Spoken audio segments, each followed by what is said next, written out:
Hey guys, welcome into a DFS Minute brought to you by DFSArmy.com, your one-stop shop, all things daily fantasy sports. Yeah, I know we're esports only right now, but here's what you guys don't understand.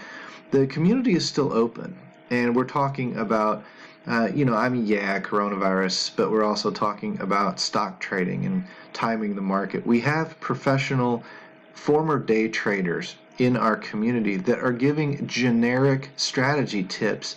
We have professional meteorologists helping us learn to bet the weather on Bovada. We have, of course, some esports gurus.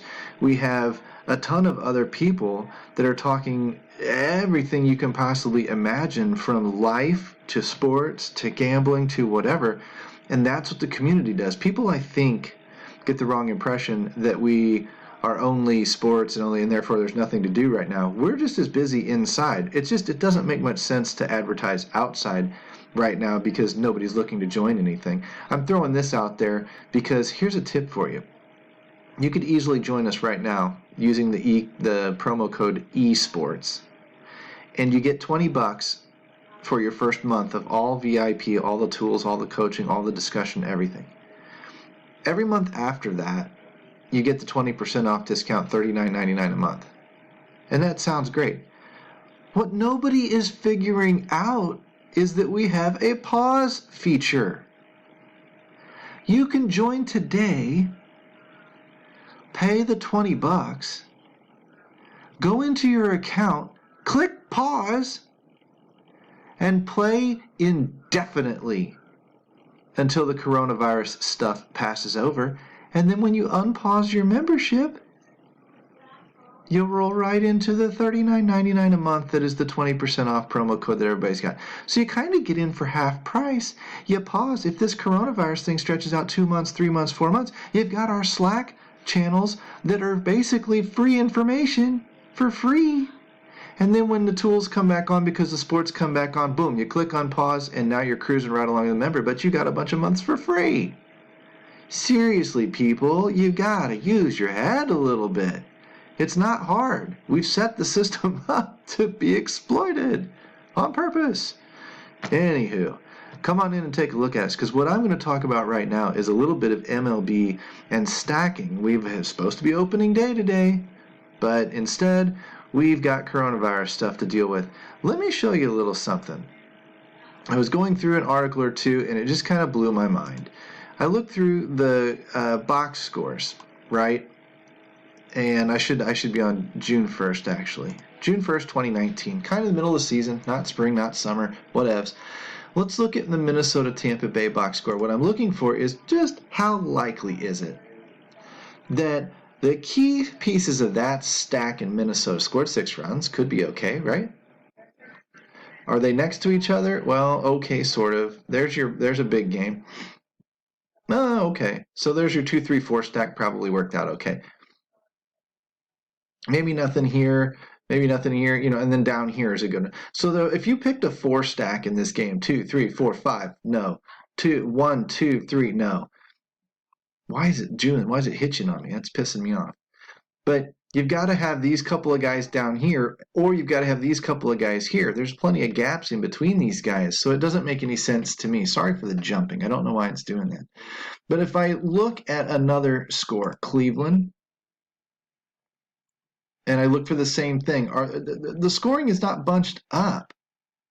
You see that? It's really spread out. So that stack was just okay. You look here at Milwaukee and Pittsburgh, went 13 innings. Either side had big games. But if you look at who hit the home runs, Arcia, Moustakas, Yelich,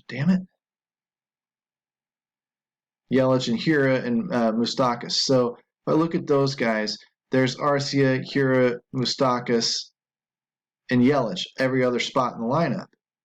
Braun did nothing. He shoots your stack to hell. Grandal, 2 for 7, did nothing. Shoots your stack to hell.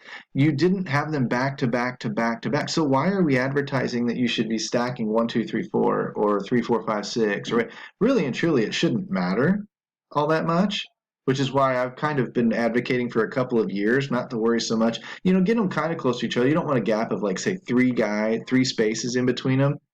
but you do want them, accessible to where, if somebody's on base, um, and then there's an out made and another out made, and then the next guy, hits a home run, there was a two gap in there.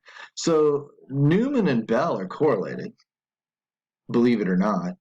I know it makes sense, common sense, to think that Newman and Polanco are more correlated than Newman and Bell, but you don't know from night to night, so stop worrying about it. When you come in here and look, you had to have Marte in your lineup. You probably had to have Cabrera in there for a second. You might have wanted Moran, Frazier, whatever. Diaz was okay, so this bottom of the order stuff was probably all right, but the top of the order sucked. So if you ran a 1, 2, 3, 4 stack or a 2, 3, 4, 5 stack, you probably weren't as happy as had you run a 6, 7, 8 stack. And this is one of the more tightly correlated ones that we've seen. If I come into San Francisco, not a lot. You needed Belt. You probably wanted Pilar, right? Unless you got a solo bomb out of somebody. But come over here to Atlanta. There's some multi-hit stuff. There's nothing. There's nothing. Absolutely nothing. There's a little bit. There's a little bit. So your big games were a little bit spaced out here too. If you ended up with Donaldson in your stack, or maybe even Acuna, you're toast. Well, 3 RBIs is pretty good. But this is probably pretty bad. It's pretty spread out again. The best one that I could find, I want to say, was it LA? Was it St. Louis? Where was it? Was it Arizona? Let's try Arizona. Come on, sweetie. 4, 6, nope. 2, 3, maybe a little bit better. Houston, of course. We'll take a look at the cheaters.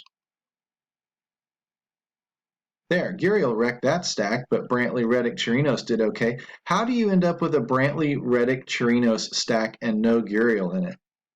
The only way you do that's with an optimizer where you're randomizing a little bit. You're kind of picking, I want hitting stacks positions 1 through 6, and then I don't care after that. Give me the 1, 3, 5 or the 2, 4, 6 or the 2, 3, 4 or the whatever.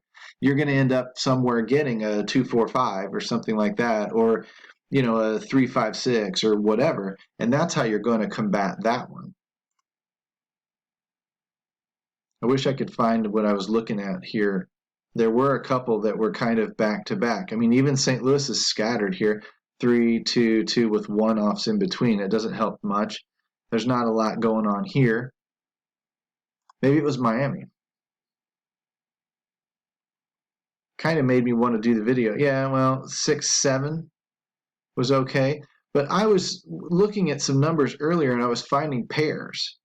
I was finding that if you go, have a bunch of two-man stacks, 3, 4, 5, 6, 7, 8, whatever type stuff, and bounce around the league, you're having a little bit more success than if you're trying to build one big stack of, 4 players, 1, 2, 3, 4. The thing is, if you build the 1, 2, 3, 4, and you catch an okay performance out of one of those guys, and the other 3 have the good games, you've cast yourself a little bit wider net, which makes some sense. But you haven't really, you don't want that offer in the middle. And if you pick 4 guys, you do increase your chances of getting the big games out of somebody in there, but you also increase the chances of having one of the more meaningless players in that stack too. So what we were finding in hockey was that closing it down a little bit and running in pairs was making a little bit more sense than big 3 and 4 man stacks, because the 3 and 4 man stacks things have to be perfect. So what I'm hoping for MLB, and that's what I'm spending some of my downtime doing, is poking through these box scores and trying to look for some correlation where I can show you that the more we look at baseball, the more we look at the box scores and the results, the more we start realizing the tight correlation of needing the 1, 2, 3, 4 or 3, 4, 5, 6 type batters is pretty useless. And what that's going to do, number one, it doesn't necessarily work. I think I'm actually showing you that just on one day across several big scores. But number two, It gets you away from ownership. Everybody thinks you have to have the 2, 3, 4, 5 or the 5, 6, 7, 8 or whatever, and they try to do that as much as they can. And if that's not giving you any mathematical advantage or any statistical advantage, then why do it? Because if it's just as likely that 2, 3, 6, 7 or 1, 3, 5, 9 or whatever works, then you're going to get that at lower ownership, which is going to generate you even more leverage, which is going to help you in the bigger tournaments. So as I kind of poke through things and try to take some notes and figure this kind of stuff out, I wanted to at least share that with you in 10, 11 minutes or so today, as well as give you that little secret about joining DFSArmy.com, because I think that those two tips show you that we're always researching, we're always working in the background, we're always trying to find and make sense of the statistical correlations and even the anomalies that we find, to put them to sense for put them to, I guess, work for you, or put them to common sense for you, so that we can then write the strategy articles or talk the strategy inside the coaching forums that help put you on the right plays, or at least describe to you when you're taking a suboptimal play that it's to generate leverage so that you can win the bigger money and the bigger GPPs. These are the reasons why you see our Army hats all over the leaderboards in every damn sport, because we have the people in place that know how to tell you this stuff, that know how to back it up with research that they've done, and they know how to show you exactly how to go do it for yourself. I don't know if any other community, I know a lot of communities talk about it. I don't know if there are very many other communities that actually do it and actually show you and actually spend the time with you in showing you how to do it. So for whatever it's worth, guys, take a look at us. Use your coupon code esports.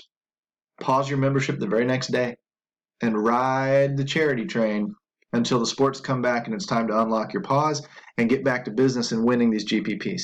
Take care, guys. We'll see you soon.